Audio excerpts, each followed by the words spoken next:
sambil belajar, karena memang kayak gini kan nggak pernah never stop learning ya kalau di market betul, itu ya. betul, never stop learning. Iya. Betul. Oke, udah jam 1, mungkin kita bisa mulai ya. Selamat siang semua, apa kabar? Semoga selalu sehat dan profit ya. Penyelenggaraan webinar ini seperti biasa adalah memberikan edukasi kepada teman-teman pasar modal dan smart retail investor pada khususnya untuk lebih mengenal bahasan yang akan kita paparkan siang ini. Hari ini kita akan mengadakan webinar edukasi dengan analis teknikal yaitu Bapak Wijen Pontus Elliott Wave Expert. Sebelumnya kita disclaimer dulu bahwa setiap pembahasan saham di sini hanya bersifat sebagai referensi atau bahan pertimbangan dan bukan perintah beli atau jual, karena setiap keuntungan dan kerugian menjadi tanggung jawab dari pelaku pasar modal.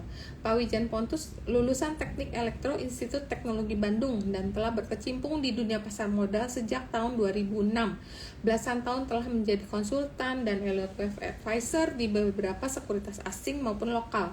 Dana pensiun dan berbagai aset manajemen saat ini, beliau dikenal sebagai salah satu dari sedikit orang Indonesia yang telah diakui sebagai Elliott Wave Expert yang mendedikasikan hidupnya untuk mengembangkan dan memperkenalkan Elliott Wave Analysis di Indonesia.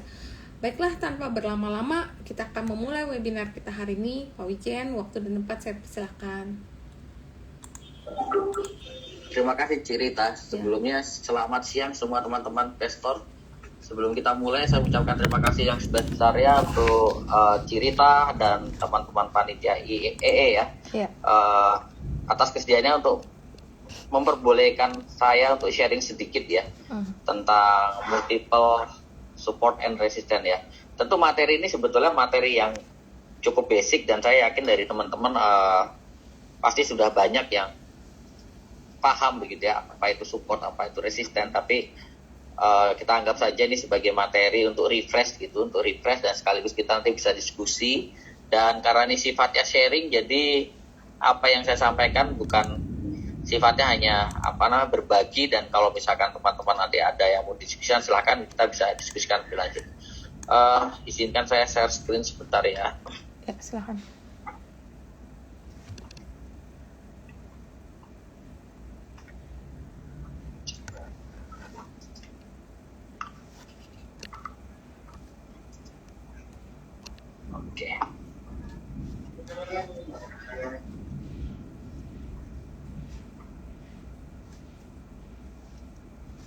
Oke, perkenalkan saya Wijen Pontus, CTIC Pak. Bagi teman-teman yang belum kenal, saya salah satu dari mungkin kalau nggak salah 3 orang yang punya sertifikat Executive Analyst di Indonesia ya.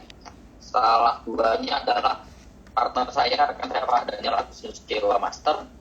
Teman-teman bisa cek untuk sertifikasi Cewa itu ada di www.elliottwave.com/cewa/graduates. Di sini semuanya tertampil siapa-siapa saja yang memegang sertifikasi Cewa di seluruh dunia. Oke, dah. Sebelum kita masuk tentang support dan resisten, saya sedikit refresh sedikit apa itu analis teknikal yang saya yakin sebagian besar dari kita sudah cukup paham mengenai analis teknikal ya. Analis teknikal ini pada dasarnya agak sedikit berbeda dengan fundamental. Kalau fundamental kan berbicara lebih what to buy ya, apa yang harus kita beli. Nah kalau teknikal berbicara when to buy, artinya kapan kita harus beli. Artinya kalau kita bicara kapan berarti berbicara terkait timing dan juga momentum ya.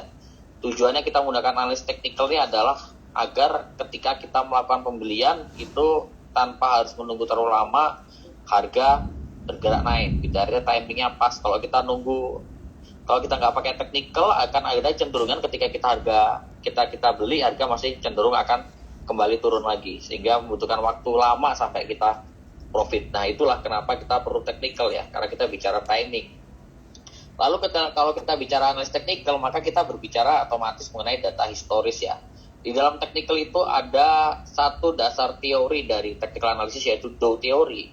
Di dalam salah satu hipotesisnya, salah satu hipotesis dari Dow theory ini adalah history repeat itself begitu ya, dan itu yang pertama. Yang kedua, price discount everything. Definisi history repeat itself ini adalah apa yang ada di market itu punya kecenderungan untuk terus berulang. Kenapa bisa begitu? Karena yang terlibat di dalam market adalah kita, manusia, humans ya. Artinya kalau manusia ini punya pola, pasti punya pola, nggak mungkin nggak. Sebagai contoh, kalau kita biasa bangun pagi jam 5 pagi, pasti itu akan cenderung akan berulang terus di tiap harinya ya. Akan susah buat kita untuk bangun siang, karena kalau kita biasa bangun jamnya, biasanya di hari berikutnya juga kita akan pasti bangun lebih pagi lagi seperti itu. Nah, itulah history repeat itself. Oleh karena itu, karena di market ini komponen utama adalah human, manusia, maka kita percaya sebagai seorang technical analyst, kita percaya bahwa pergerakan harga itu mengikuti pola-pola tertentu. Artinya kalau kita bisa mengidentifikasi pola tersebut, maka kita bisa memperkirakan kira-kira yang akan terjadi di kemudian hari seperti apa. Nah, konsep dari history repeat itself ini dan juga pattern atau pola ini kepakai sekali dalam technical analysis. Termasuk di dalamnya kepakai dalam elite wave. Jadi banyak yang mengatakan bahwa elite wave agak susah gitu. Tapi sebetulnya enggak, karena pada dasarnya elite wave itu cuma berbicara pola. Tinggal bagaimana kita bisa mampu melakukan identifikasi terhadap pola itu. Kalau kita bisa identifikasi pola itu dengan baik, maka kita bisa memprediksi, memperkirakan kira-kira di kemudian hari akan bergerak seperti apa harga. Lalu yang ketiga adalah tren biasanya akan berulang. Ya, ini tidak hanya di saham saja saya rasa ya, tapi di banyak kehidupan kita sehari-hari juga banyak yang tren itu berulang. Sebagai contoh, batu ake yang dulu sempat tren beberapa tahun yang lalu, tapi kalau kita mau flashback sedikit ke beberapa belas tahun sebelumnya, itu pernah batu ake juga tren, termasuk tren Pokemon ya. Pokemon beberapa tahun lalu booming, tapi sebelum itu tuh waktu zaman saya SD, Pokemon tuh juga booming gitu. Artinya satu tren bisa jadi berulang. Sebagai contoh, sekarang yang lagi tren kalau kita bicara otomotif itu SUV. Di Indonesia lagi rame SUV. Tapi beberapa belas tahun yang lalu ya, itu meskipun dulu beberapa belas tahun tidak ada SUV ya, tapi ada Jeep. Dulu juga tren. Jeep lalu ganti ke sedan, sekarang masuk ke SUV. Ini suatu tren yang sifatnya recurring, berulang. Ini yang menjadi dasar dari technical analysis. Dan yang keempat, tadi seperti saya sampaikan di awal, bahwa semua berita atau rumor itu dipercaya oleh pengguna technical analysis itu sudah tercermin pada pergerakan harga. Itu yang disebut sebagai price discount everything ya. Artinya apa? Artinya kalau misalkan kita bicara technical analysis, apa yang ada di kondisi lapangan ya, seperti contoh berita, rumor itu biasa sudah tercermin di chart. Sebagai contoh, kalau misalkan ada penjualan yang masif, itu akan kelihatan dengan harga yang turun, volume besar. Dan ternyata ketika kita cari alasannya begitu, kenapa sih harga sahamnya turun dengan volume besar, dengan volume masif, ternyata mungkin alasannya berita keuangan atau laporan keuangan jelek gitu ya. Nah, hal-hal ini biasanya sudah tercermin dalam pergerakan harga. Dan yang terakhir, kalau kita bicara technical analysis, pasti kita harus kembali ke charting ya. Karena kalau kita bicara technical analysis, hampir nggak mungkin kalau kita tanpa chart ya. Oke. Nah, pada dasarnya analis technical ini kebagi ke dua aliran besar. Dua aliran besar kalau teman-teman belajar begitu ya. Ada dua aliran besar. Yang pertama analisis technical klasik ya. Klasik ini pada dasarnya dia mempelajari pola atau pattern pergerakan harga saham untuk menentukan pembelian atau penjualan ya. Sebagai contoh yang biasa, yang common di technical analysis klasik ini adalah candlestick, itu termasuk klasik. Support and resistance yang kita bicara garis-garis, tarik garis, nanti kita akan belajar sedikit tentang bagaimana menarik support and resistance dengan menggunakan garis. Trend line, lalu ada channeling, chart pattern, head and shoulder, inverted head and shoulder, Elliott wave, itu adalah termasuk analisis technical klasik. Kurang lebih kalau saya mendefinisikan ulang, itu adalah analisis yang sifatnya kita harus drawing manual, kita harus gambar manual. Itu adalah sifatnya analisis technical klasik ya. Yang kedua, aliran kedua yang berikutnya adalah analisis technical modern. Kalau kita bicara analisis technical modern ini, teman-teman pasti juga sudah pasti banyak yang pakai indikator-indikator ya. Indikator itu ada termasuk dalam bagian analisis technical modern yang sifatnya suatu alat analisis yang berupa algoritma atau rumus-rumus yang akhirnya digrafiskan atau berupa garis-garis tertentu atau berupa chart-chart tertentu gitu ya. Nah, sebagai contoh MA, moving average, MACD, stochastic, Bollinger Band, RSI ya. Alligator itu termasuk dalam analisis technical modern. Oke. Nah, lalu nextnya adalah support. Teman-teman pasti tahu apa itu support ya. Support pada dasarnya kan level harga dengan demand atau permintaan beli yang cukup tinggi, sehingga karena tingginya demand di level harga tersebut, maka harga itu bisa tertahan ya, tidak turun lebih dalam. Itu pada dasarnya disitulah support. Yang jadi pertanyaan adalah kenapa demand itu banyak sehingga harga itu bisa tertahan di situ. Kalau kita berbicara fundamental, mungkin kita bisa masukkan alasan sebagai contoh, ada berita bagus tiba-tiba ya, sehingga menyebabkan harga tidak turun lebih dalam lagi. Tapi kalau boleh saya simpulkan adalah kenapa ada support di satu harga itu karena satu psikologis buyer. Sebagai contoh, misalkan harga sekarang 1080 begitu. Nah itu biasanya ketika harga sudah turun menuju 1080, biasanya next support kuatnya ada di level 1000. Kenapa level 1000? Karena ini psikologis, level psikologis. Level psikologis, karena orang lihat, wah ini kalau 1000, harga sampai di bawah 1000, ini biasa harga turun akan lebih dalam.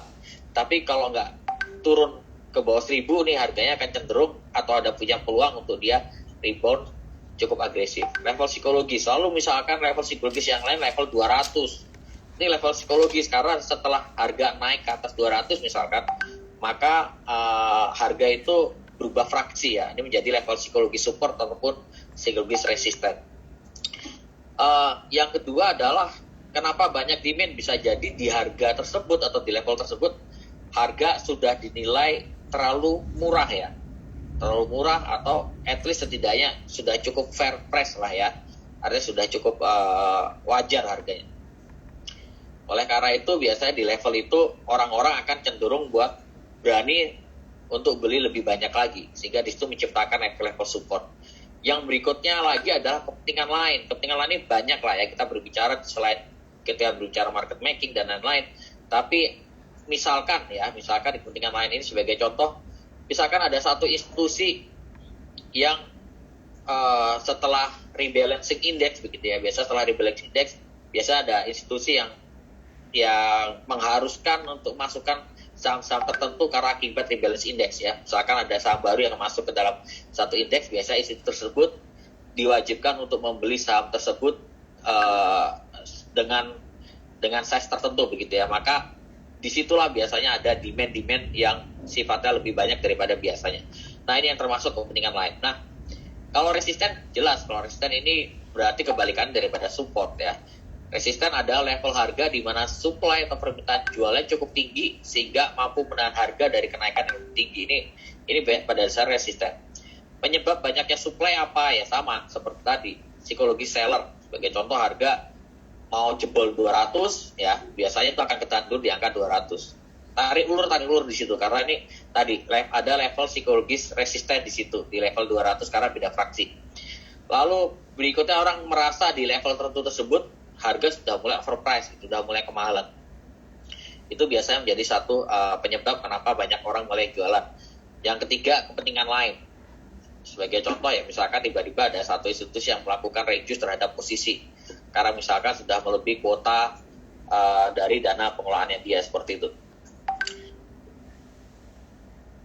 Nah, banyak sekali cara untuk menentukan support dan resisten. Kalau minggu lalu mungkin teman-teman sudah belajar dari Bu Lindali gitu ya, Cilinda, bagaimana menentukan support dan resistance dengan menggunakan Fibonacci ya. Ada Fibonacci retracement, mungkin Cilinda kemarin juga ngajarin Fibonacci projection ya.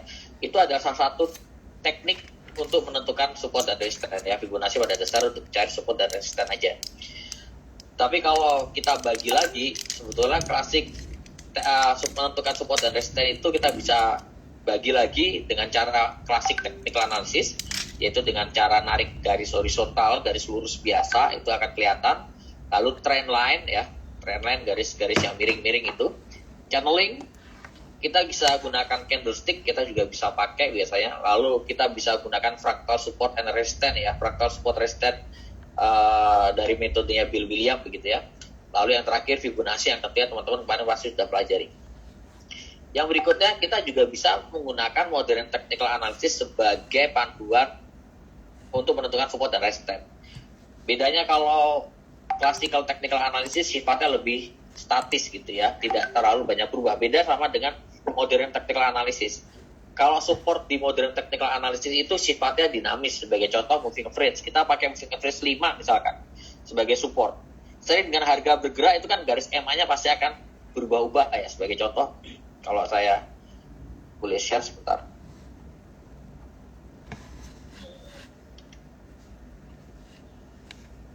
Saya share chart.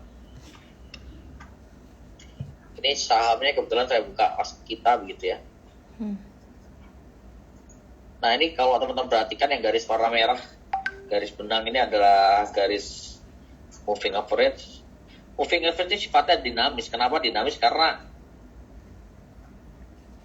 pergerakan daripada garis moving average ini akan berubah-ubah seiring dengan chartnya. Ya kalau misalkan sekarang posisinya di sini, besok kalau tiba-tiba naik, ini garis EMA-nya akan ikuti naik. Jadi dia sifatnya dinamis.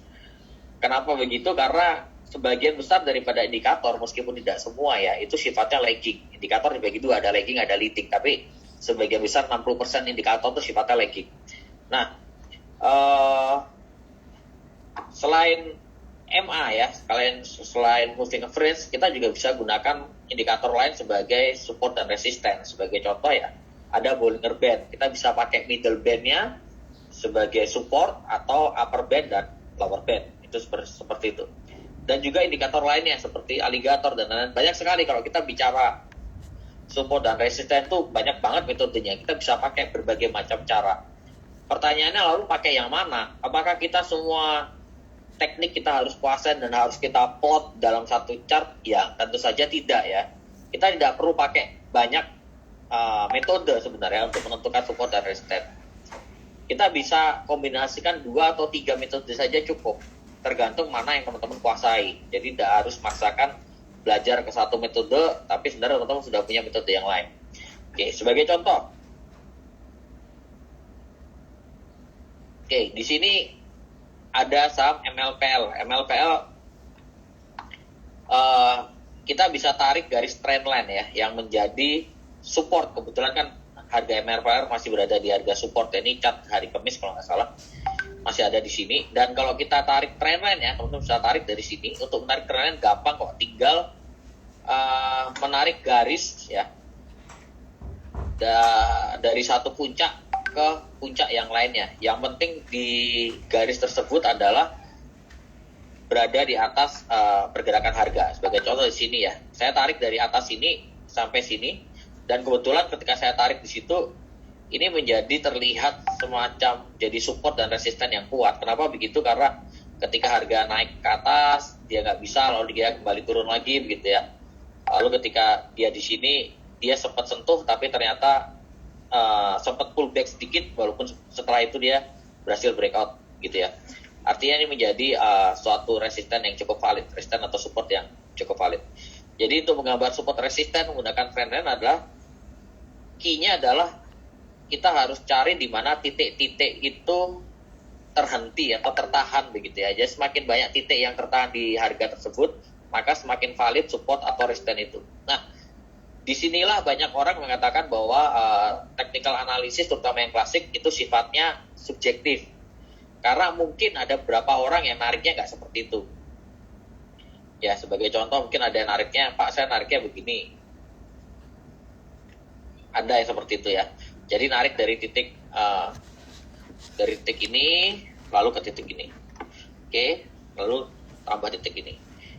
Ini pun nggak ada masalah ya. Ini pun bukan berarti ini salah, tidak. Jadi kita bisa pakai yang garis seperti ini yang baru maupun yang garis yang biru yang tipis ini. Nanti akan menjadi 2 support yang berbeda. Jadi kalau misalkan ini jebol di garis trendline ini, maka next supportnya ya kita pakai trendline berikutnya. Seperti itu. Lalu yang di kanan ini adalah saya kombinasikan dengan horizontal support biasa ya. Saya kombinasikan dengan horizontal support dan ini cukup gampang menggambarnya karena saya cuma cari di mana kira-kira harga itu tertahan di satu level gitu ya, di level tertentu. Sebagai contoh di sini kalau kita perhatikan ya, kenapa saya gambar garisnya yang pertama horizontal di sini? Karena di sini harga tertahan.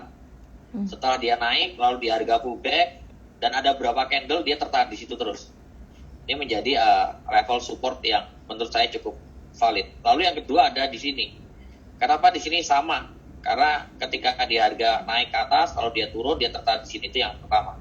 Lalu yang kedua, ketika harga di sini mau turun, Ternyata dia nggak langsung turun ke bawah, tapi dia sempat rebound tipis ya, kena yang garis yang kedua di sini.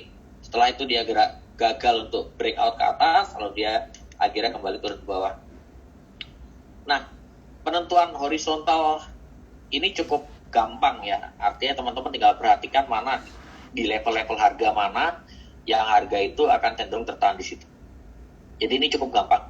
Tetapi dari dua metode ini, dari trendline dan juga dari horizontal support dari MLPL ini, kita bisa tentukan setidaknya ada dua support. Yang pertama ada di 226 sampai 224, yang kedua 214 sampai 212.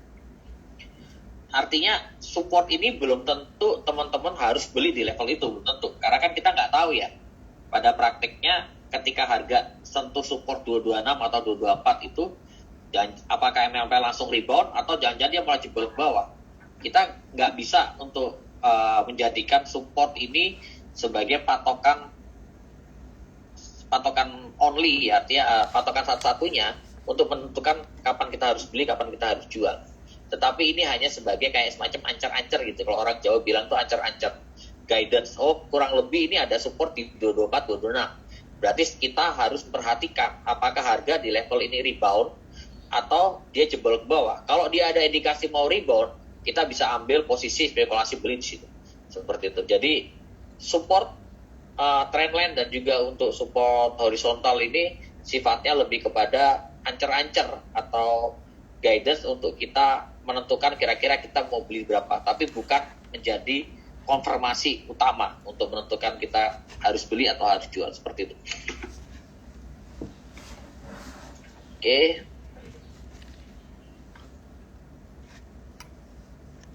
Ada berapa pertanyaan? Nanti saya jawab mungkin di akhir ya, ada berapa pertanyaan. Ya, Oke.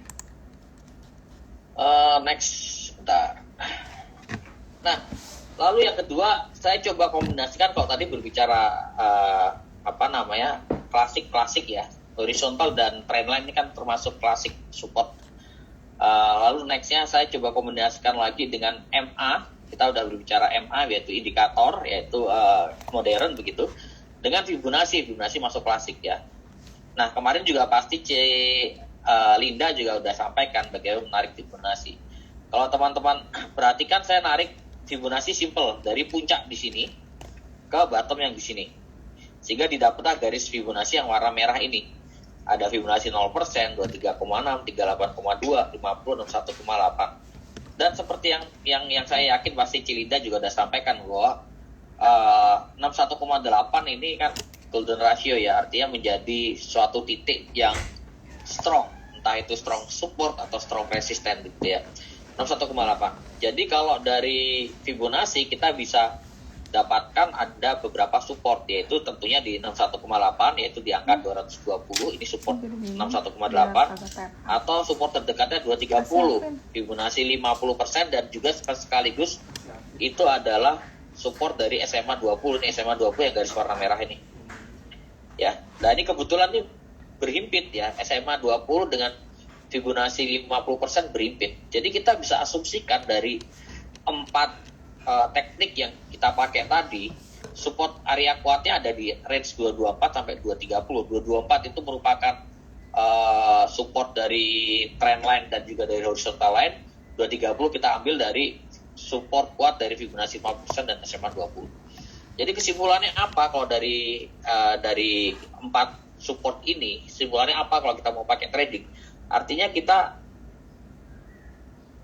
harus memperhatikan besok hari Senin ya, untuk MLPL, apakah MLPL mampu rebound di area sini. Jika dia mampu rebound, ya kemungkinan besar MLPL akan lanjut naik lagi, seperti itu. As simple as that sebetulnya. Ini materi yang cukup basic dan sangat sederhana sebetulnya. Nanti kalau teman-teman mau menanyakan bagaimana untuk ngeplottingnya, untuk narik garisan, silakan bisa ditanyakan di Q&A ya. Lalu berikutnya kita berbicara untuk resisten. Kalau tadi kita sudah bicara support ya, menentukan support dengan trendline, horizontal line, lalu MA dan Fibonacci. Nextnya kita coba pakai resisten. Nah kebetulan banget kemarin itu IATA, ini data hari Kamis ya, IATA itu sempat turun di bawah support kuat ya. Supportnya apa ya? Support trendline di sini. Ini saya gambar support garis trendline dari titik ini saya sambung ke sini, saya sambung ke sini begitu ya. Maka jadilah garis yang warna biru ini. Dan IATA sudah mungkin kemarin Jumat berarti udah hari ketiga di bawah resisten trendline ya.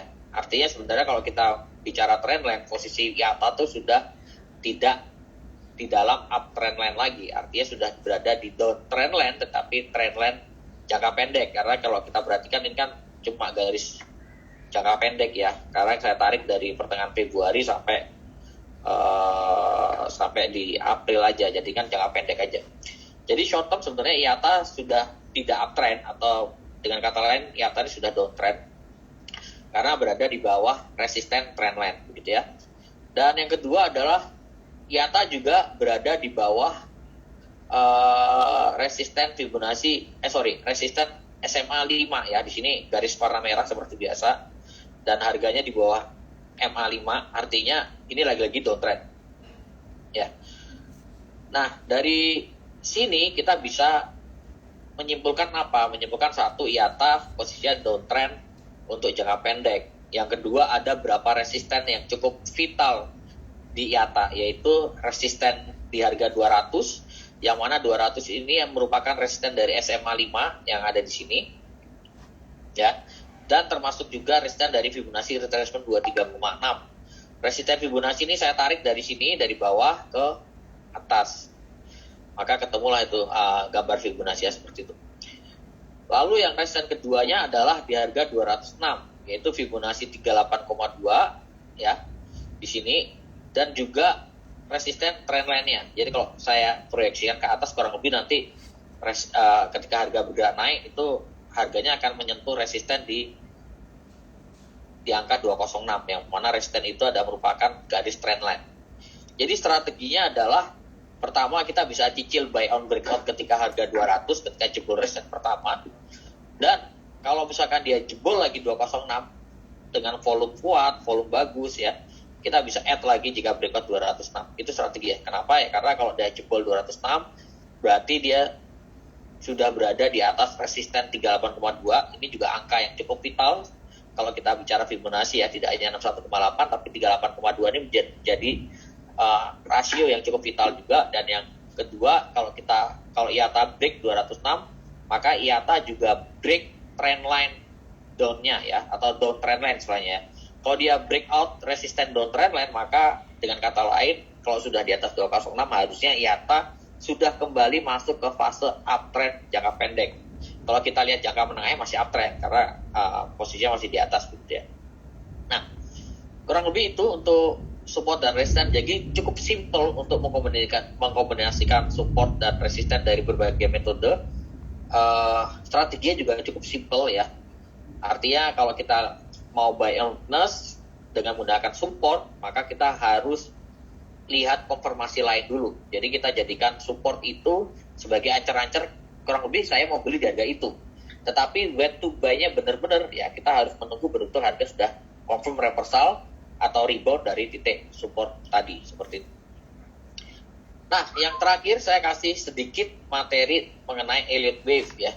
Jadi ini sekedar introduction buat teman-teman untuk belajar Elliott Wave.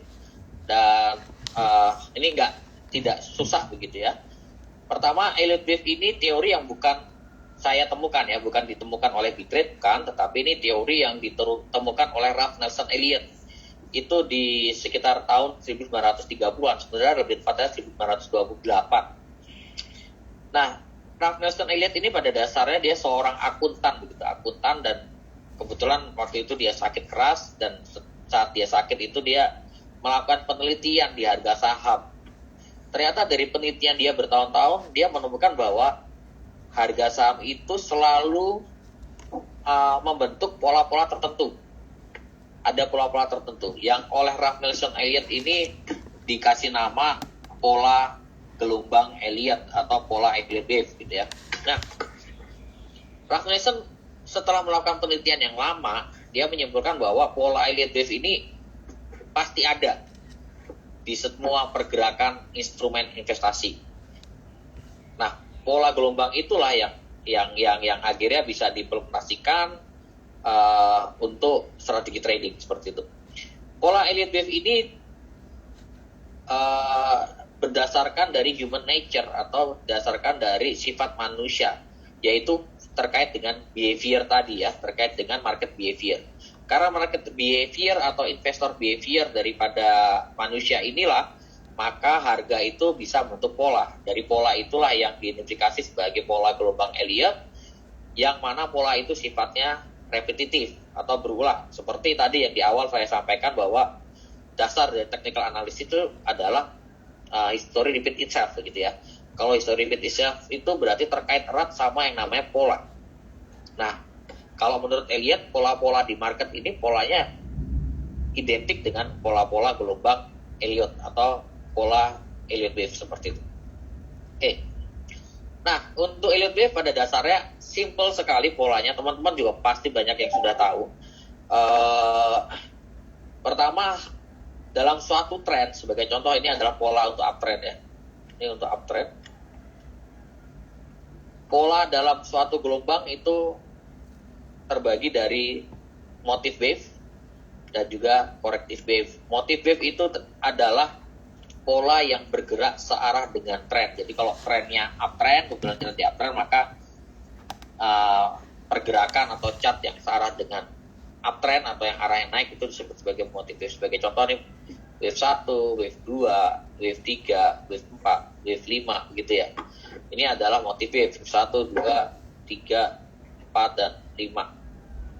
Ini adalah motive wave. Kenapa? Karena dia masih berada di dalam uptrend gitu ya.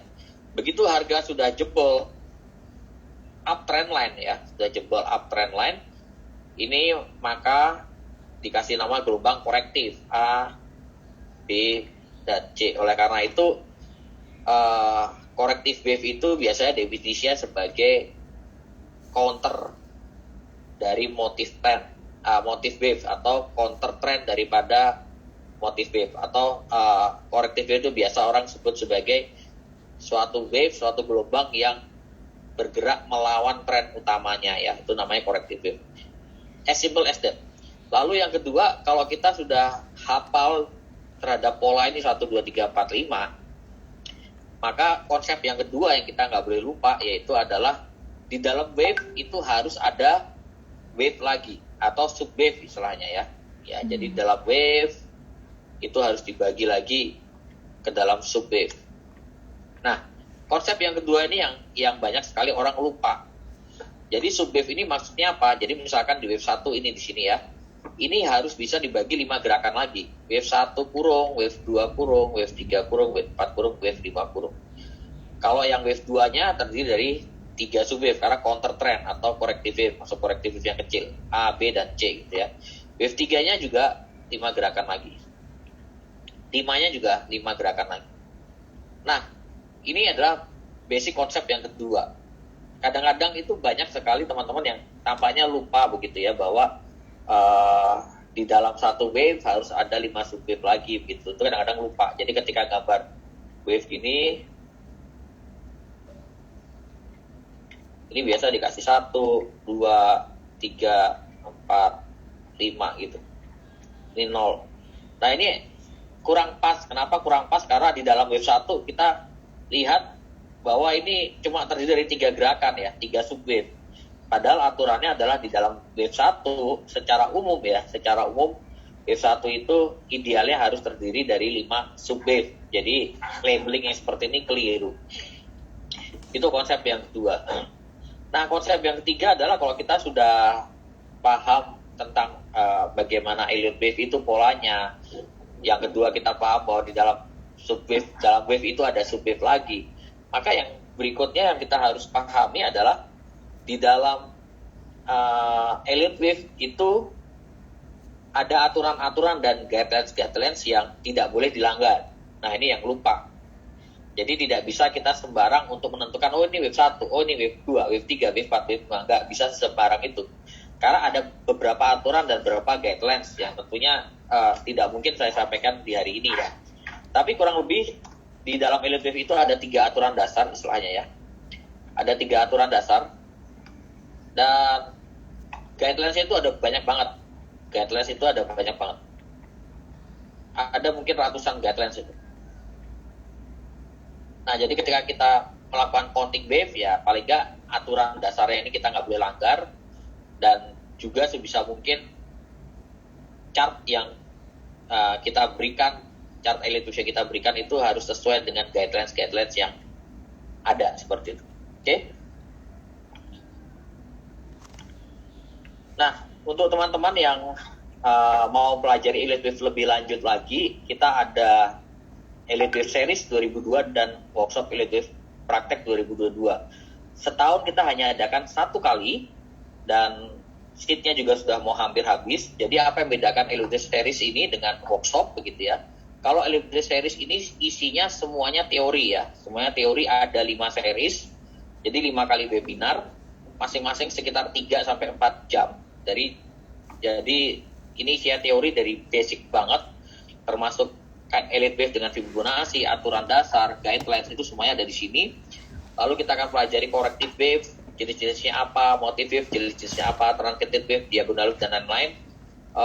Lalu kita mulai praktek ya, di dalam elite wave series ini kita mulai mengkombinasikan begitu antara teori elite wave yang tadi sudah kita pelajari dengan trading plan. Artinya gimana caranya kita pakai elite wave untuk kita trading ya, baik untuk yang swing, untuk yang one day trade ya. Karena elite wave bisa dipakai untuk yang one day trade, bisa dipakai untuk yang swing, bahkan untuk investor kita juga bisa pakai elite wave seperti itu. Lalu kita akan belajar juga di elite wave series 4 ini untuk mengkombinasikan elite wave dengan beberapa indikator dan juga chart pattern.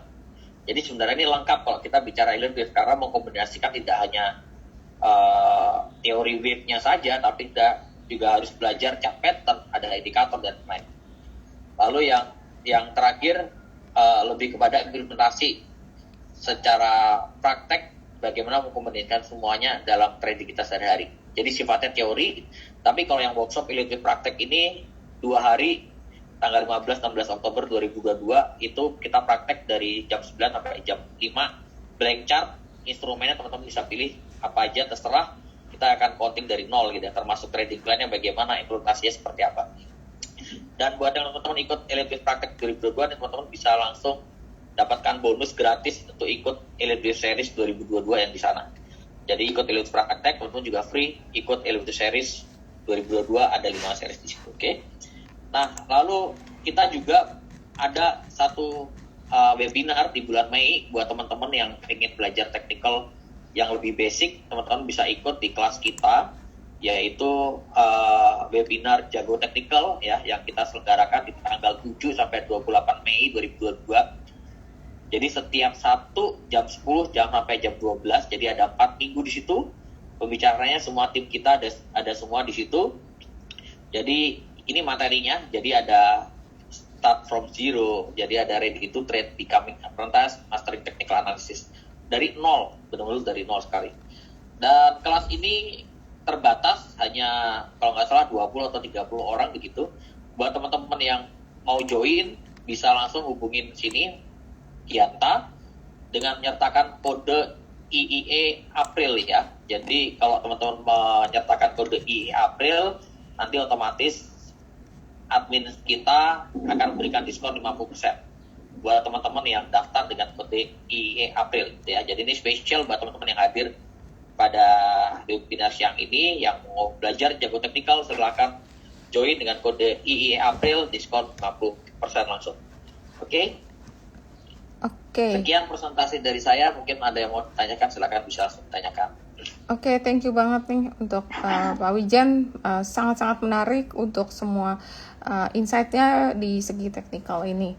Ini ada beberapa pertanyaan teman, kalau misalnya mau nanya langsung juga bisa resen ya, tapi kalau ini udah ada beberapa, support kuat atau demand area MA berapa biasanya yang langsung patah tren tuh. Jadi support kuat berapa di MA berapa yang biasanya begitu kena langsung patah tren gitu loh. Oke. Biasanya kalau trennya kita harus pahami dulu bahwa tren kita bisa bagi berapa ya. Ada tren jangka pendek, jangka menengah, dan jangka panjang. Untuk tren jangka pendek itu biasanya kita pakai angka MA5 dan MA20, tapi biasa yang benar-benar begitu jebol support terus langsung turun tuh di MA20. Lalu untuk jangka panjang itu di MA200. Itu udah common lah ya. Jadi kalau harga jebol ke bawah EMA 200 itu artinya harga sudah tidak uptrend lagi, sudah berbalik arah menjadi downtrend seperti itu. Oke, menarik. Kemudian mana sih tadi jadi turun. Oke. MA20 magnet paling kuat, MA200 target turun atau naik. Mungkin deh hanya. Kenapa MACD, RSI, stokastik itu lebih pending Pak daripada MA? Mungkin lebih lama. Pending maksudnya lebih telat kali ya. Oke. Jadi pada dasarnya MACD itu adalah indikator yang lagging. Justru kalau yang sifatnya osilator kayak stokastik, RSI itu justru termasuk indikator yang leading indikator. Kalau ditanya kenapa lagging, karena kita harus kembali lagi ke rumusnya EMA. EMA ini kan moving average ini kan artinya harga rata-rata toh. Jadi kalau MA5 misalkan, MA5 di hari Jumat itu berarti angka MA5 di hari Jumatnya itu merupakan harga rata-rata 5 hari sebelumnya ke belakang. Jadi harga closing hari Kamis ditambah harga closing hari Rabu ya, lalu hari Selasa, hari Senin dan hari Jumat sebelumnya, lalu ditambahin bagi 5. Itu keluar angka MA5 di hari Jumat yang kemarin ini. Seperti itu. Itu yang menyebabkan lagging, karena itu menggunakan harga rata-rata sebelumnya. Makanya dia lagging. MACD juga sebenarnya lagging loh. Karena MACD itu dasarnya juga dari MA. Bollinger Band juga gitu, karena tengahnya juga MA20 begitu ya. Jadi semuanya lagging. Beda sama dengan osilator kayak RSI stokastik gitu ya. Karena dia biasanya diproject ke depan. Beberapa itu diproyeksi ke depan secara perhitungan seperti itu. Jadi itu yang menyebabkan kenapa MA dan MACD itu cenderung lagging. Oke.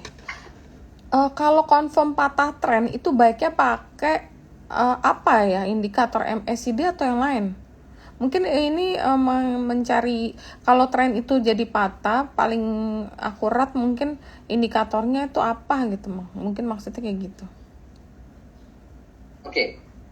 Untuk konfirmasi suatu tren itu patah, kita bisa kombinasikan nanti kan dengan ada trend line, lalu ada SMA 200 tadi yang saya sempat sampaikan. Kalau dia jebol SMA 200 berarti trennya sudah patah untuk jangka panjang gitu ya. Tetapi yang perlu diperhatikan, konfirmasi itu benar-benar patah atau hanya sekedar false break. Ya, real break atau false break itu ada di closing. Closing dan juga volume ya. Jadi kalau kita bicara jangka menengah ya, kita lebih baik pakai closingnya tuh closing weekly, jangan closing daily. Jadi kalau closing weekly misalkan hari Jumat ya, closing hari Jumat itu harga di bawah MA 200 atau di bawah MA 20 ya untuk yang jangka pendek, jangka menengah, itu berarti kemungkinan besar trennya sudah patah. Plus ditambah dengan volume juga harus diperhatikan. Jadi kalau misalkan dia closing weekly-nya di bawah support ya, atau di bawah trend line, volumenya besar, nah itu kemungkinan besar patah. Pertanyaan berikutnya adalah sebenarnya yang paling menarik adalah mungkin nggak kalau misalkan di closing weekly atau bahkan monthly close harganya turun di bawah support begitu, tapi besoknya atau minggu depan harganya rebound, balik lagi di atas resist, ya mungkin. Hal seperti itu mungkin dan common dan sangat umum. Hal itu yang tidak bisa dihindari kalau kita menggunakan support dan resisten yang konvensional begitu ya. Karena kita nggak pernah tahu arah. That's why sebenarnya ini adalah salah satu kelebihan Elliott Wave. Kalau Elliott Wave itu kita tahu nih harga memang jebol support. Tapi kita tahu nanti kalau dia jebol support itu dia akan naik kemana dulu. Apakah dia ada potensi rebound dulu atau dia langsung jebol ke bawah. Itu bisa kelihatan sebenarnya di Elliott Wave. Jadi bedanya dengan technical yang support resisten biasa tadi yang kita sampaikan adalah kalau technical biasa nih kan dia hanya ngelihat ya udah jebol support, ya udah jebol arahnya bakal turun. Tapi short termnya kita nggak tahu apakah dia mau rebound dulu atau dia langsung turun, nggak tahu. Tapi kalau LTV itu biasanya ketahuan, terlihat biasanya. Oke. Nah, tarik Fibo itu baiknya dari atas ke bawah atau bawah ke atas. Ini mungkin tergantung ya, cari support atau cari resist gitu ya. Betul. Aku boleh saya screen kali ya, silakan. Coba belajar sedikit tentang Fibo ya. Tapi mungkin nanti yang lebih ahli mungkin Cik Linda ya, bukan bermaksud untuk mendahului atau menggurui Cik Linda ya. Enggak Tapi ini sih. saya share sekedar yang saya tahu. Oke. Ya. Saya coba share screen sebentar. Nah, ini balik lagi ke waskita. Nanti kita akan share yang lain coba ya. Nah, untuk waskita sebagai contoh, kalau kita mau menentukan, kita harus tentuin dulu Fibonacci itu kuncinya. Yang pertama adalah kita mau menentukan apa dulu, cari support atau cari resisten. Itu dulu kuncinya. Kalau kita cari resisten, maka kita bisa gunakan Fibonacci retracement tapi tariknya dari bawah duluan. Jadi misalkan ini ya, kita pengen lihat waskita ini kalau dia ke atas itu kemana gitu ya, step berikutnya. Maka kita tarik Fibonacci dari bawah ya, Bawah. ke atas. Oh, oke.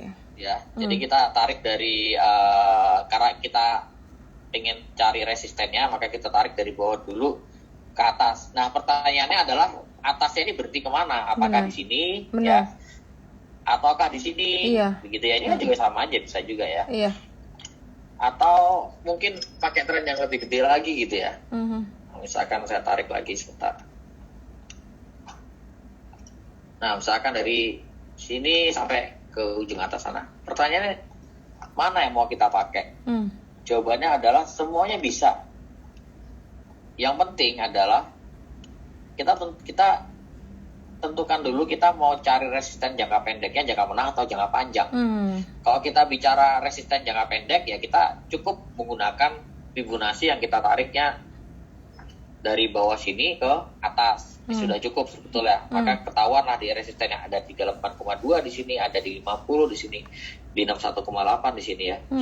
Kalau kita yang jangka menengah ya kita bisa pakai Fibonacci yang kita tarik yang agak tinggian gitu ya, dari bawah sampai di atas ini. Sama resistennya 23,6 di sini ya. Saya ganti warna merah deh.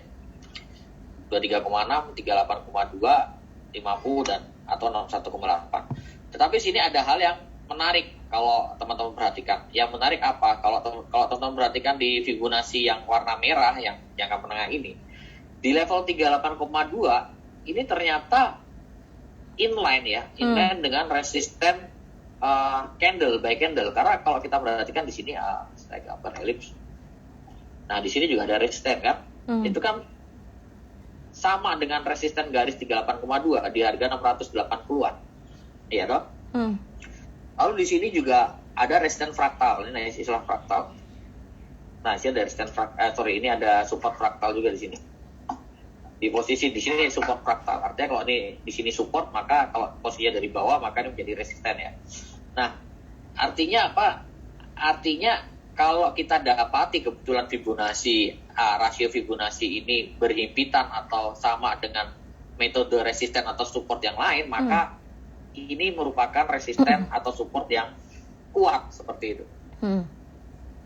Nah, itu kalau kita mau menentukan resisten. Sekarang kalau dibalik, kalau kita menentukan support ya, kita lihat bicara sahamnya sama apa Ci? Misalkan Ci, untuk cari supportnya Ci. Ini banyak banget yang nanya becap nih. Mungkin kita lihat becap. Becap ini kapital ya. Iya. Sambil nunggu chat becap nih ada yang nanya kenapa nggak pakai trading view, Pak Wijen? Pakainya Meta. Saya biasa pakai Metastock ya. Dari dulu 2006 sampai sekarang saya biasa pakai Metastock. Oke. Jadi karena kebiasaan. Tapi sama aja. Mau pakai trading view sama pakai Metastock sama aja. Fiturnya ininya juga sama ya? Sama. Oke, ini sebagai contoh becap ya. Becap kita pengen cari support ya. Support itu kan berarti kan kita asumsikan arahnya turun ke bawah, kita pengen tahu nih supportnya di berapa gitu ya. Benar. Oke, kita bisa cari, tentukan dari atas ke bawah kalau support itu. Kayak gini tariknya. Ini untuk yang jangka pendek. Iya. Jangka pendek. Nah, karena 61,8 jebol, ada satu rasio yang teman-teman bisa pakai yang menurut saya juga cukup bagus, akurasinya juga gak kalah sama 61,8, yaitu 78,6. 78,6%. Jadi kalau ini jebol 61,8 dan kemarin rasa saya jebol yang perlu cukup besar, ini rawan untuk menuju ke 78,6 ini di sekitar 256 plus minus ya. Kayak gitu. Lalu kita bisa tarik lagi Fibonacci lagi untuk yang jangka besarnya, yaitu dari puncak ke yang bawah di sini. Oke. Nah, satu trik lagi di dalam Fibonacci itu ada yang namanya istilahnya Fibonacci cluster, Ci. Iya, Fibonacci benar. cluster. Ya. Nah, ini kalau kita pakai Fibonacci kita nggak boleh lupa ini teman-teman ya, Fibonacci cluster. Nah, Fibonacci cluster ini kan pada dasarnya adalah satu garis, bukan satu garis ya, tapi beberapa garis yang berhimpit yang dihasilkan dari beberapa tarikan Fibonacci yang berbeda. Kan Benar. itu kan Fibonacci cluster Benar. ya. Benar. Jadi sebagai contoh di sini, di area ini 61,8 yang urusan di bold ini termasuk Fibonacci cluster. Karena dia rasio 61,8 dengan rasio 23,6 yang besar, itu berhimpitan, bukan berhimpitan, tapi hampir berhimpitan kan, berdekatan. Nah, ini termasuk Fibonacci cluster. Nah, ini strong support dan sialnya jebol kemarin. Kalau jebol ya berarti nextnya kemungkinan besar ke 256 seperti itu. Oke, itu mungkin bisa membantu sedikit menjawab ya. Iya. Jadi tergantung yang dicarinya apa, support ya kita ngambilnya dari atas ke bawah, kemudian kalau kita cari resist dari bawah ke atas. Ini ada yang resen tadi ya? Nggak ada. Oke, udah hilang. Oke, mungkin nih ada beberapa pertanyaan lagi. Nih, Pak Wijan nanya ya, pada Elliott Wave untuk satu wave itu di dalamnya ada 5 subwave. Time frame-nya 5 hari atau 5 jam untuk tiap subwave-nya. Terima kasih. Oke. Kita coba pakai trading view biar kalau di metastock yang saya pakai itu cuma di daily chart aja maksudnya. Kita coba pakai trading view ya. Oke. Kalau trading view kan bisa diberitahu sampai chart 4 hour gitu ya lebih enak. Benar-benar. Saya coba pakai trading view dulu. Ini sambil nunggu nih ada yang bilang gini, perkiraan penggambar Elliott Wave apa bisa dikombin dengan Fibonacci? Memang harus pakai Fibo toh, Pak? Harus. Iya, harus. Justru itu jadi satu kesatuan yang utuh dengan Elliott Wave. Beratnya kalau kita makan pakai sendok ya ada garpunya. Iya, udah paket. Jadi Fibonacci itu kita pakai untuk untuk menentukan target. Target wave 3, target koreksi wave 4, target kalau dia naik wave 5 seperti apa. Oke, sebentar. Agak loading. Iya. Sahamnya apa? Saham yang sama kayak tadi atau kita cari saham yang lain? Terserah aja, boleh. Ini ada saham yang kemarin tuh cukup ramai ya. Saham Sido itu turun dengan volume yang cukup besar. Apa Sido? ini? Iya. Turun dengan jumlah besar, volumenya harganya turun dalam, volumenya tinggi gitu loh. Dan ini sangat jarang gitu. Biasanya aku nggak pernah ngeliat dia volume sebesar itu. Kita coba ya. Nah, nggak pernah loh volumenya sebesar ini. Oh iya, turunnya agresif ya.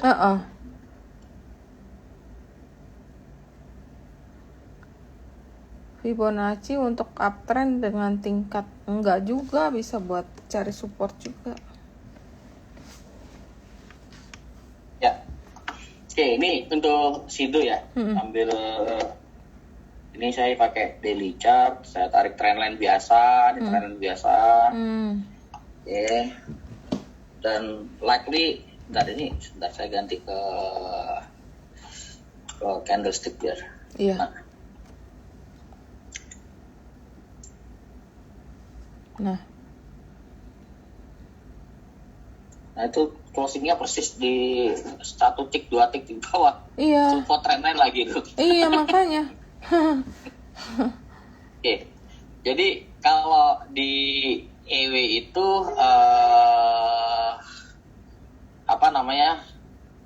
subwave itu tidak tergantung dari time frame ya. Maksudnya begini. Kalau misalkan 5 subwave itu belum tentu harus terdiri dari 5 candle gitu, 5 daily candle nggak selalu. Tidak harus. Sebagai contoh ini ya, kita langsung hitung aja, kita langsung lihat dari atas ke bawah. EW itu gampang hitungnya. Ini kalau teman-teman perhatikan, ini kan sekilas ada 5 gerakan ya. 1, 2, 3, 4, 5 coba aku Iya. nanti ya biar kelihatan. 1, 2, 3, 4, 5. Sekilas kan 5 gerakan. Iya. Ya. Ini sebenarnya kalau sekilas 5 gerakan udah fasenya masuk bearish untuk jangka pendek. Kita bisa breakdown lagi ke chart 1 hour. Aku breakdown ke 1 hour.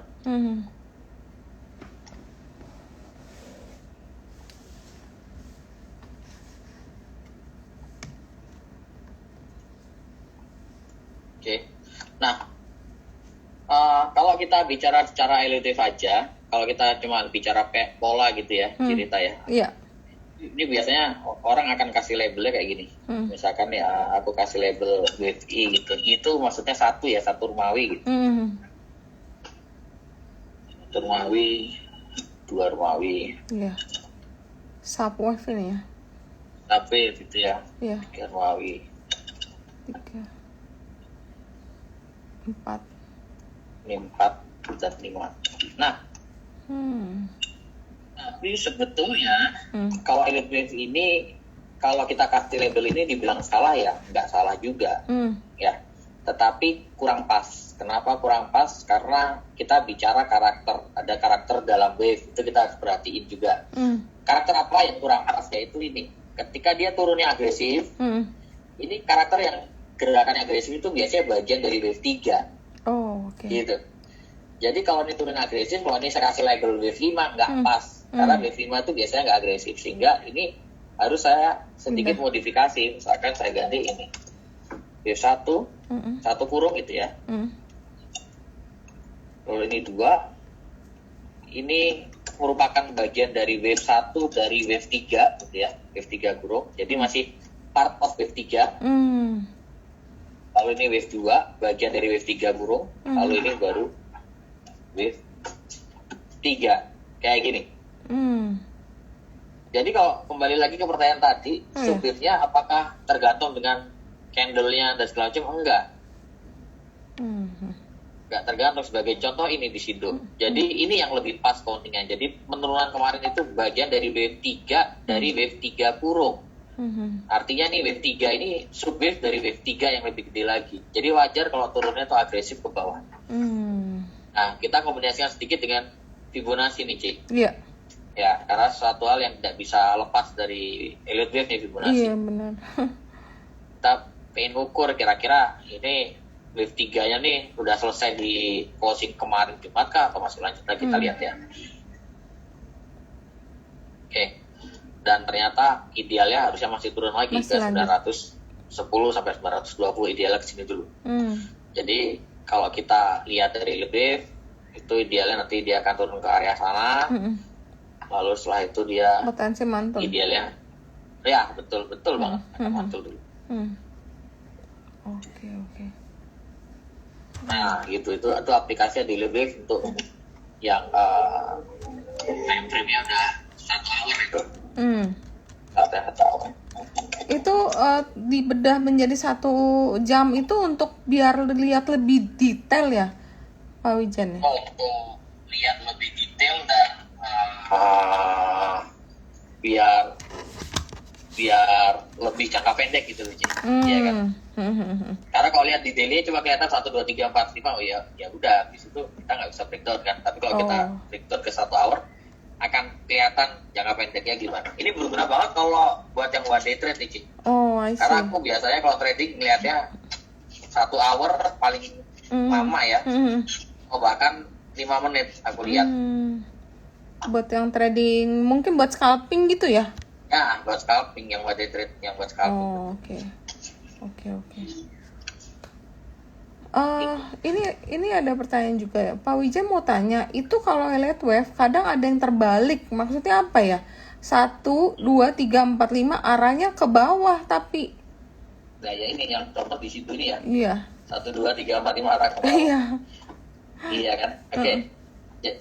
Jadi elite wave itu kan sebenarnya pola itu kan sebenarnya ada di mau di uptrend mau di downtrend kan juga ada ya. Jadi Tetap di elite wave itu ada yang namanya bullish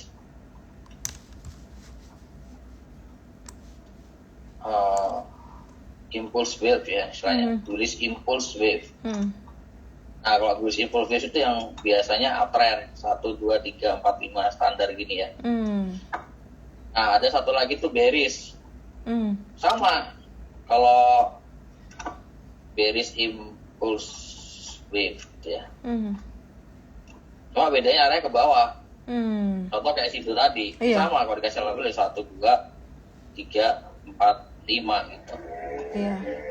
Mungkin kalau buat yang bearish, kalau teman-teman yang punya barang, punya sahamnya, kalau kejadian kayak kemarin, mungkin sebagian orang akan melakukan sell dulu, tangkap baliknya di mana?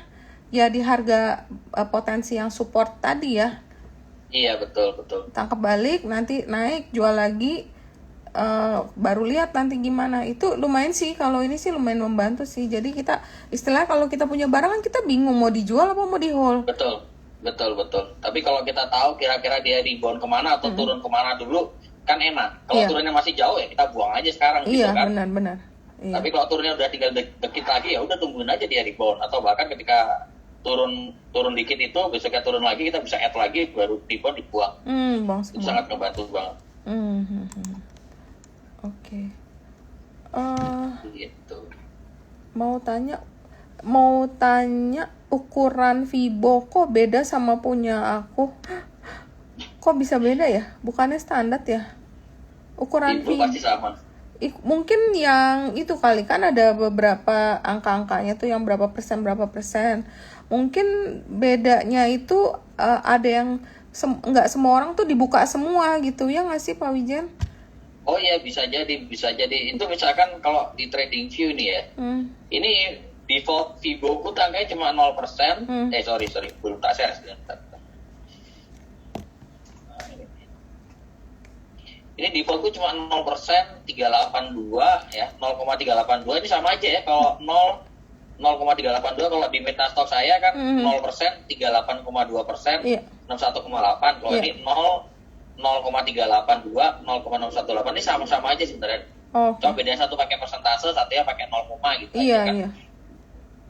Lalu kalau misalkan mau nambahin rasio nih tinggal double klik aja. Kalau TradingView double klik. Mana nih? Iya, Di Vibo-nya ya. Double klik di Vibo. Nah, ini kan ada nih macam-macam di sini, tinggal diklik aja. Mungkin itu bedanya tuh di sana. Ya. Tapi tujuannya misalnya dibuka banyak itu buat apa sih sebenarnya Mas Wijan? Untuk lebih rapat lagi nyari supportnya ya gitu ya? Atau Buat lebih rapat lagi cari support ya. Cuma kadang-kadang nggak guna. Tapi kalau saya pribadi, saya cenderung ngilangin rasio-rasio yang kira-kira nggak kepake. Sebagai contoh, ini kan kita nyari target turunnya yang kepake cuma di 1618 atau 78,6. Jadi biasanya saya hilangin tuh yang rasio-rasio yang lain. Yang kurang, mungkin rasio yang lain itu maksudnya yang kurang ampuh gitu ya? Atau weak yang yang kira-kira nggak bakal kepake di kemudian hari. Kalau misalkan ini sebagai contoh, kalau misalkan saya nyari target wave 3-nya ini, kan yang saya perluin rasio cuma 1,618 sama 1,386. Benar sih. Ya kan? Benar. Jadi buat saya nggak ada gunanya kalau saya tampilin 1,8, 50, 38,2, 3,6. Lah kan harganya susah juga naik ke atas sana. Karena kan arahnya turun gitu loh. Gitu, jadi biar kelihatan ini aja, slick aja sih. Iya sih, lebih simple, jadi nggak terlalu banyak. Betul. Oke. Menurut Pak Wijen, cara mengetahui confirm rebound itu pakai teknikal apa? Bahwa saham ini akan ada technical rebound. Contohnya Antam koreksi sentuh 3.000, terus kemarin Jumat rebound. Nah, untuk pakai teknikal apa sebenarnya banyak sih ya. Senjatanya banyak. Senjatanya banyak teknikal. Tapi yang paling basic banget ya. Support banyak senjata ya, tapi paling basic yang biasa saya pakai, saya biasanya ngelihat balik lagi ke price action sama volume. Itu dulu buat lihat konfirmasi. Di luar relative ya, tentunya itu jadi satu bahan pertimbangan. Tapi di luar relative, saya pakai price action sama volume. Jadi misalkan harga udah turun agresif, tiba-tiba harga balik arah di order booknya itu kelihatan overnya pindah ke bid, over pindah ke bid, langsung volume gede gitu ya.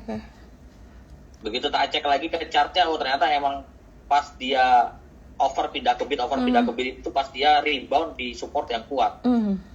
Kemungkinan besar dari reversal. Oke. Nah, sekarang kita coba ngejawab untuk saham-saham ya. Ini beberapa udah banyak banget nanyain saham. Ini banyak banget yang nanyain saham Buka nih, Pak Wijen. Saham Buka itu gimana sih kecenderungannya? Buka apa? Elliot, iya. Oke. Aku share screen Bukalapak ya. Iya, Buka Elliot Wave gimana ya Pak? Ini banyak banget. Udah reversal Elliot Wave-nya itu. Iya. Ini untuk saham Bukalapak teman-teman ya. Aku coba bikin. Nah, biar kelihatan. Nah, ini sebenarnya udah confirm reversal untuk Bukalapak. Karena dari at least untuk jangka pendeknya udah confirm reversal karena dia udah break resistance trendline di sini yang garis biru ini, pendek ini udah break. Nah, tinggal nunggu untuk jangka menengahnya aja yang belum break itu kemarin udah hampir break di sini. Tapi dia turun lagi, false break. Tapi kalau lihat dari kacamata Elliott Wave, ini sebenarnya sudah confirm reversal. Jadi kalau misalkan aku bikin wave-nya itu, mungkin itu udah di uptrend ya. Uptrend. Jadi kalau misalnya kita yang ketinggalan boleh cegat di harga support itu dong. Pak Wijen 300. Nyampe nggak tuh? Boleh, bentar saya carikan supportnya sebentar. Kemarin persis tutupnya di support tuh, support MA5. Tapi kalau menurutku sih support yang paling kuat itu di sini, pakai itu aja. Paling kuat kalau dia bisa turun ke 32 apa nih? Support pertama di closing kemarin 360, tapi kalau itu jebol, next supportnya bisa dicegat di 334 sampai 318 sih, 61,8 sampai 78,2 nya di area sini. Ini arahnya sih masih uptrend ya, jadi sekalipun dia turun ke bawah, saya masih naik lagi. Iya, dia cuma ngambil. Betul, dan dia begitu sekali dia jebol resisten trendline yang warna biru, ya ini arahnya kalau saya lihat sih 500 itu. Yes, 500-520 paling dekat. Nah, itu tadi kalau yang nanya untuk chartnya Buka ya. Kemudian tadi itu banyak lagi yang nanya Sumarekon itu jebol support, arahnya kemana ya? Sumarekon kemarin sama agak koreksi sih.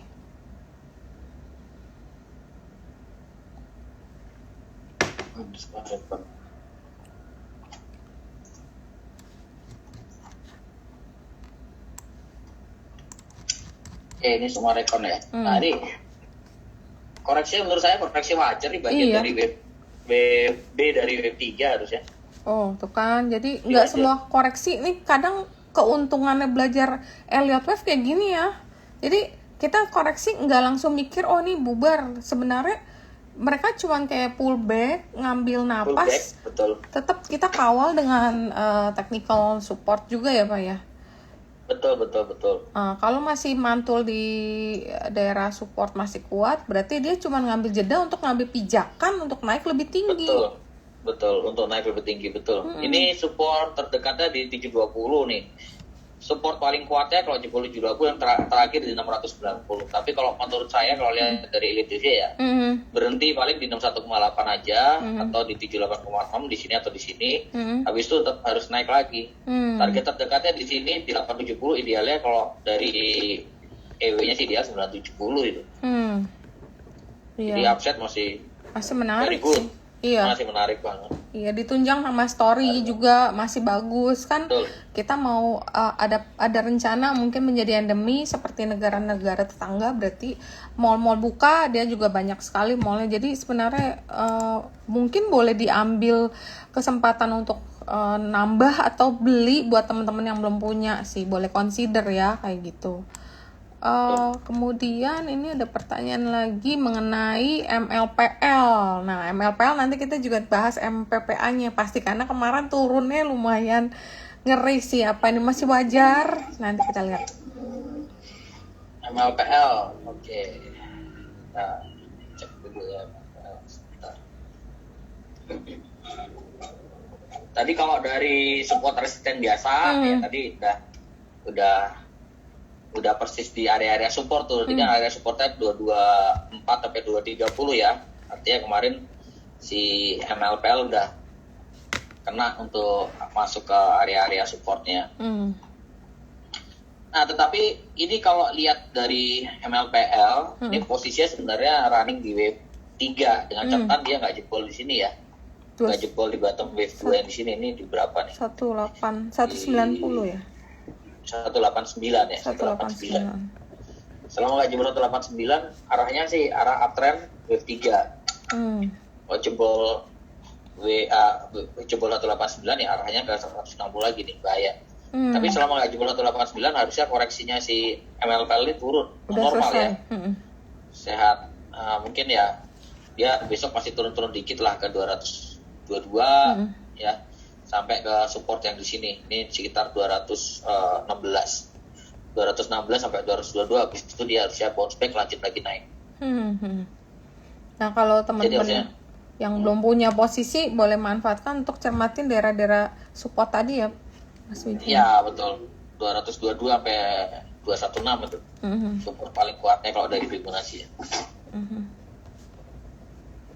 Nah, kemudian kalau MPPA-nya, ini kemarin juga turunnya agak horor nih. Apakah masih wajar? Kemarin tutup di 378, pullback-nya lumayan jauh dari tertinggi itu di 438 ya. 432 nih. 432 sampai 378. Ini kebetulan kalau MPPA EW-nya belum berubah nih, saya masih on track nih, masih on track EW-nya nih. Iya sih, harusnya masih sih. Nah, ini kalau MPPA koreksi juga koreksi harusnya wajar. Cuman wajarnya ngeri ya. wajarnya ngeri karena ini di wave 3. Ini running wave 4, udah selesai wave 3 dia. Oke. Running 4. Running 4 target koreksi minimal sebetulnya minimal ya, tapi minimal ya 366 minimal. Paling 378 ya, minimal 366. Tapi kalau dia jebol 366, kemungkinan besar dia akan ke 50%, ke sekitar 342 gitu, 342. Kalau jebol 342 ke 316. Tapi menurut saya sih harusnya akan rebound di 38,2. Ini karena support cukup kuat di sini. Iya sih. 366, 364 ini support cukup kuat. Iya, apalagi udah turun 3 hari merah tuh untuk MPPA. Jadi mungkin ya, dan IPO Goto kan masih berlanjut ya. Jadi ini memang closely relate banget sama Goto karena memang Goto ada investasi di sana, di MPPA dan MLPL-nya. Target masih 470 tuh Cik, minimal 470, ideal 520 untuk MPPA. 470 dan targetnya 520 untuk MPPA ya. Yes. Oke. Kemudian nih banyak juga yang nanya mengenai Mas Wijan nih, kalau misal pertanyaan untuk saham yang nggak terlalu rame atau nggak terlalu liquid, itu tetap Elliott Wave itu tetap bisa dipakai ya? Gini, Elliott Wave itu akurasinya ditentukan oleh dari partisipasi publik. Namanya partisipasi itu biasanya identik dengan volume. Jadi volumenya besar itu biasanya semakin besar semakin akurat. Makanya kayak saham-saham big cap itu semakin akurat untuk penggunaan Elliott Wave. Kenapa? Karena volumenya makin besar. Semakin kecil volumenya semakin tidak akurat, itu aja. Iya, soalnya tadi ada yang nanya Toba. Cuman aku bilang Toba ini nggak liquid gitu loh. Likuiditasnya agak tipis, agak susah untuk diprediksi. Jadi kadang aku bilang nggak bisa dicak kalau pakai chart untuk saham-saham yang kayak gitu ya. Nah, ada lagi nih Mas Wijan untuk saham yang sangat-sangat menarik karena 3 minggu yang lalu kita undang di sini untuk sharing ke teman-teman. Saham ESA ini naiknya unstoppable. Padahal kemarin itu kita ada bahas ke sama teman-teman yang lain. Ini kayak wave 5 nih. Tapi wave 5-nya kenapa jadi naiknya edun-edunan ya, kagak ada berhentinya gitu. Dalam hitungan berapa hari beggar gitu. Ini sebenarnya itu apa kita salah ngitung wave atau memang wave 5 memang style begitu atau gimana ya? Enggak, sebentar. ESA. Oke, ini ESA ya. Iya. Ini ESA, saya pakai bantuan MACD untuk melihat apakah ini ESA ini sudah di wave 5 atau belum ya. Karena sesuatu karakter wave 5 itu biasanya MACD itu harus ada divergence. Jadi kalau si ESA belum ada divergence, ya kemungkinan bukan di wave 5. Oh, I see. Sebagai contoh, ini kan belum ada divergence. Belum. Jadi kemungkinan ini bukan wave 5, tapi masih part of wave 3 sebetulnya. Oh, oke. Karena belum ada divergence kok, kecuali dia sudah ada divergence ya. Ini kan kalau kita gambar dari bottom sini, sebenarnya paling kelihatan. Nah, Mas Wijan buat tambahan ke teman-teman yang masih awam nih, kalau divergent itu berarti MACD-nya berjalan berlawanan dengan garis MA-nya. Jadi kalau MACD divergence ini maksudnya begini, kalau misalkan harga bikin higher high, MACD-nya tidak membuat higher high puncaknya. Oke. Itu divergence. Atau kebalikannya, sebagai contoh, bukan ya, tadi bukan ada divergence. Nah, ini bukan. Bukannya ada divergence. Meskipun nih, ini ya buka, dia lowest-nya MACD kan di sini ya. Iya. MACD di sini, sementara lowest harga di sini. Oke. Harga kan dia bentuk lower low terus ini di sini. Iya, benar. Ini lower low, di sini apalagi lower low. Tapi MACD-nya kan nggak bikin lower low. Ya kan higher low terus, higher low ini namanya divergence. Nah, biasanya kalau kejadiannya kayak gini itu menunjukkan reversal. Tanda-tanda kalau posisinya betul, kalau MACD divergence-nya di bawah, ini berarti nunjukin harga reversalnya bakal ke atas. Nah, ini tips yang berguna. Tipsnya itu. Contoh dalam ESA tadi, ESA kan belum ada divergence karena harganya high terus. Iya. MACD juga ikutan high ini, dia bikin puncak baru lagi lebih tinggi dari ini. Iya. Nah, jadi kemungkinan besar belum wave 5, tapi baru running wave 3. Gitu. Nah, kita tinggal cek apakah wave 3-nya sudah tercapai, target kita belum, kita cek. Nah, ini sebetulnya target wave 3 udah kena nih di 28,6. Itu target idealnya daripada tapi kalau aku lihat ya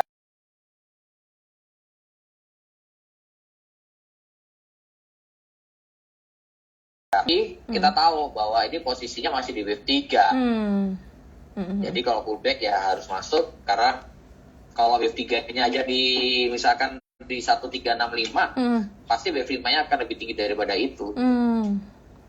Oh, menarik sih. Nggak nyangka sih secepat ini dan setinggi ini gitu loh rally-nya. Kita tinggal tunggu wave 4 aja buat entry. Nanti kita bisa entry. Nanti wave 4-nya berapa mesti dilihat lagi, karena wave 3 kan posisi belum selesai ya. Bisa jadi berhenti di kemarin, highest kemarin, atau bisa jadi dia extend sampai 1400 dulu kan, bisa jadi. Bisa. Ini wave 3 belum selesai. Oh, oke. Begitu. Thank you. Nah, ini ada yang nanya banget nih. TRJA dong. TRJA apa bisa kita cek? Coba ya. TRJA juga ramai kemarin ya. Iya, makanya. Saya lihat di beberapa grup-grup, waduh ramai banget TRJA. Pada komplain ini kenapa turun? Tahu deh kemarin turun lagi apa? Masih turun loh. Waduh, turunnya banyak. Turun tapi udah bikin kayak hammer ini dia. Nah, ini. Kita lihat ya TRJA sebentar. Ini saham juga saya nggak pernah perhatiin nih, kemarin tiba-tiba ramai juga di monitor. Iya. Ini TRJA. Nah, ini kalau dari wave-nya, ini sebenarnya lagi running wave C ya. B. Dan kalau ada yang nanya, mungkin teman-teman ada yang udah ngerti sedikit elite wave. Wave B bisa ngelewatin awal wave A, bisa. Ini kan A-nya awalnya di sini ya, ini B-nya sedikit di atas itu bisa. Ini namanya irregular flat gitu ya. Gila, Mas Wijan nariknya tuh enak banget, gampang banget. Padahal kita pusing nih narik-nariknya. Sampai udahlah. Ini Udah kayaknya biasa Ci. iya nih kayaknya Lama-lama anak. kalau udah biasa ya udah apal pola-polanya, soalnya kelihatan ya kalau kayak gini gerakannya nih wave apa wave apa tuh Oh, udah kelihatan semuanya. Kan waduh. pola semua, Iya, polanya iya. mirip soalnya. Jadi kita Iya. bisa tinggal bilang ini polanya ini dan seterusnya. Nah, ini harusnya TRJ sudah berada di akhir downtrend. Kita akan cek ya kira-kira bottomnya di berapa, masih kita akan lihat tuh. Mm-mm.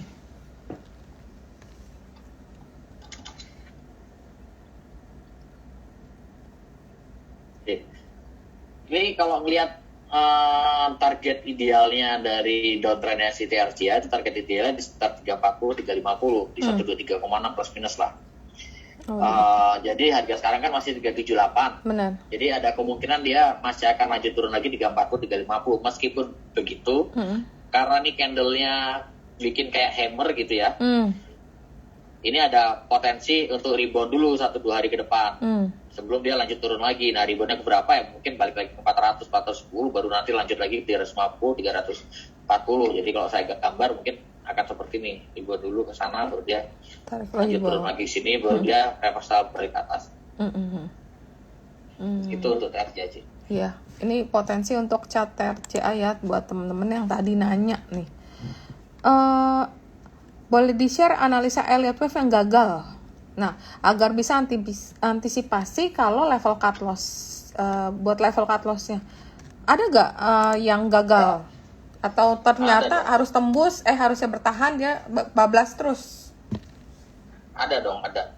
Elliott Wave itu gini, Elliott Wave itu selalu menyedihkan, tidak hanya satu skenario ya teman-teman ya, pasti lebih dari satu skenario. Cuma memang untuk simplifikasi biasanya kalau saya sharing ke teman-teman tuh biasanya saya kasih cuma satu skenario.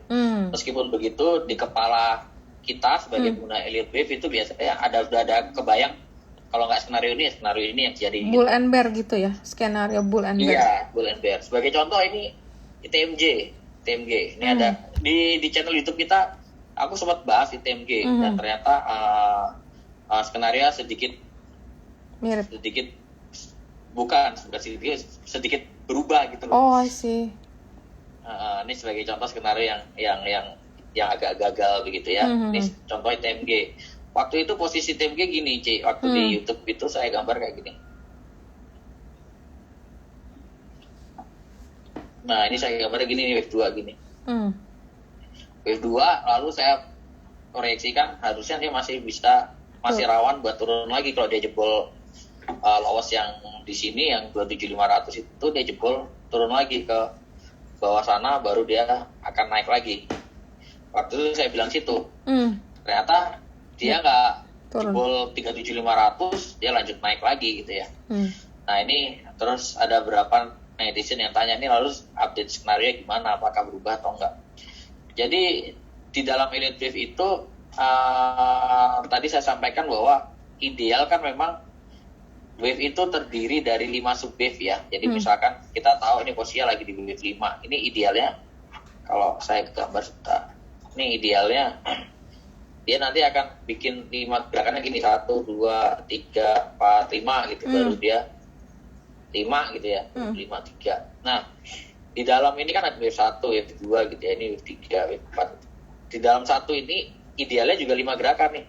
1, 2, 3, 4, 5. Itu idealnya seperti itu. Tetapi ada beberapa kasus khusus di dalam Elliott Wave itu subwave-nya nggak 5 gerakan tuh. Tapi cuma 3 gerakan. Jadi cuma 3 gini, saya 3. Ini ada kasus-kasus kayak gini. Tapi dengan ketentuan-ketentuan yang tertentu lah dalam aturan dan guidelines tertentu. Nah, waktu saya gambar itu memang saya asumsikan bahwa di sini gerakan ITMG ini posisinya cuma 3 gerakan. Jadi saya asumsikan dia bikin diagonal 1, 2, 3 gitu, ABC, lalu dia turun ke bawah sini, lalu dia bikin ketiga lagi, turun lagi ke bawah.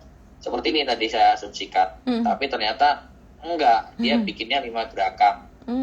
Jadi kalau bikin 5 gerakan, ya makanya dia nggak sempat turun lagi ke dalam, lalu ke sini. Tapi ini skenario secara besarnya nggak berubah, posisinya masih di wave 5 dari wave 3. Gitu loh. Jadi yang tadi satunya di sini, karena saya asumsikan 3 gerakan, ternyata dia breakout ke atas, yang satunya saya geser ke atas. Karena ternyata bukan 3 gerakan yang terjadi, bikin 5 gerakan. Jadi next skenario-nya seperti apa? Bisa jadi skenario seperti ini. Satu, ini wave 2-nya selesai di lowest yang tanggal 30 Maret itu, lalu dia lanjut ke atas, itu skenario 1 ya. Atau skenario yang kedua yang kejadian, yang seharusnya yang kejadian saya kasih garis merah ya. Ini baru bikin wave B dari wave 2 saya kasih. Ini, nah, Wow. oke. Nah, oke.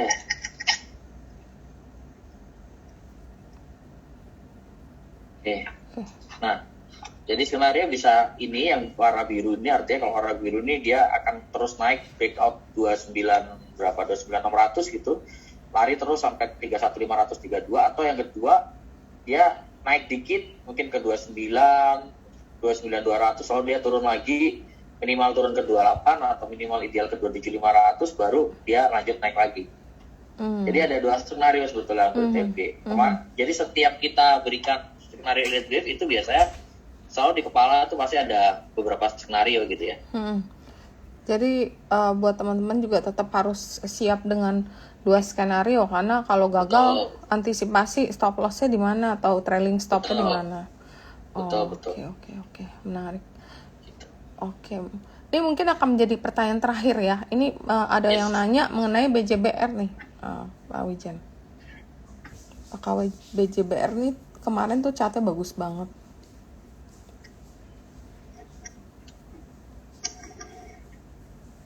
Oke. Di BJPR saya pernah bikin kontingannya, tapi lihat ini sekalian biar teman-teman lihat. Ini saya pernah bikin kontingannya. Ini berhenti cuma di sini doang nih. Berarti saya bikin di akhir tahun kemarin nih pasti. Iya. Tapi kalau teman-teman perhatikan, waktu ini saya bikin di sini wave A, berarti next-nya kan wave B ya. Iya, Wave B benar. gitu ya. Lalu harusnya nih wave C. Meskipun ini sebenarnya bukan wave ya. Ini ya, berarti ya. Tapi besarnya ini masih on track loh. Karena besarnya saya bikin kotak, berarti ini kan sesuai wave B kotak. Berarti ke atasnya ini bagian dari C kotak. Jadi C kotak kayak gitu. C kotak, wave C. Ini masih on track dari akhir tahun kemarin saya bikin Masih bagus ya. masih bagus. Oke. Jadi masih di wave C kotak, targetnya di berapa? Targetnya minimal 1590 sampai 1600 target minimal. Ini kalau saya breakdown lagi,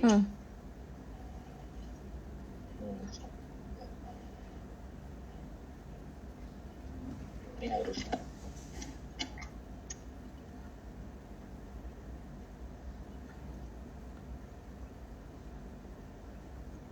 dua.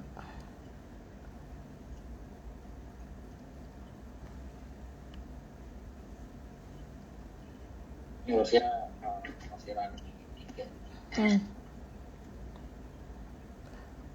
Ini kalau area pullback-nya di berapa nih Mas Wijan? Area pullback-nya mungkin di sekitar 1500-an ya. 1500 ya. 1480 ya. Habis itu di area lanjut lagi naik ke 1600. Target terdekat sih 1600 ya harusnya terdekat. Iya deh. Istirahat, ngambil napas. Harus nafas, habis itu ya lanjut lagi naik. Karena masih uptrend, masih di running wave 3 dari wave C soalnya. Oke. Nggak kerasa nih, Pak Wijan, kita hari ini belajar banyak, singkat sebenarnya, waktu kan 1,5 jam ya, tapi kita belajar itu padat banget. Mungkin kita akan Mas Wijan bisa kasih closing statement ke teman-teman, karena keterbatasan waktu kita sebenarnya masih sangat banyak yang ditanyain, tapi ya waktunya udah terbatas dan udah minta waktunya Pak Wijan di weekend ini. Mungkin bisa kasih closing statement untuk teman-teman yang hadir. Boleh. Jadi buat teman-teman bahwa di technical itu banyak sekali tekniknya, ada klasikal, ada modern ya. Dan kita tidak perlu menguasai semua teknik sebetulnya untuk kita bisa make money di capital market ya. Kita cukup kuasai beberapa teknik yang betul-betul teman-teman nyaman dalam menguasai. Lalu selain nyaman, teman-teman juga sudah proven, sudah terbukti pakai itu bisa cuan kok, ya udah pakai itu aja, nggak usah ganti-ganti yang lain. Kuasai beberapa teknik aja, yang penting dalam kuasai ini. Kalau teman-teman merasa, aduh saya masih pengen nyoba teknik yang lain, mana yang cocok, belum ada yang cocok, ya nggak apa-apa. Itu ada masanya teman-teman memang harus belajar banyak teknik sampai teman-teman ngerasa, oh yang ini teknik yang cocok gitu ya. Tapi kalau sudah dapat satu teknik yang cocok, ya udah pakai itu.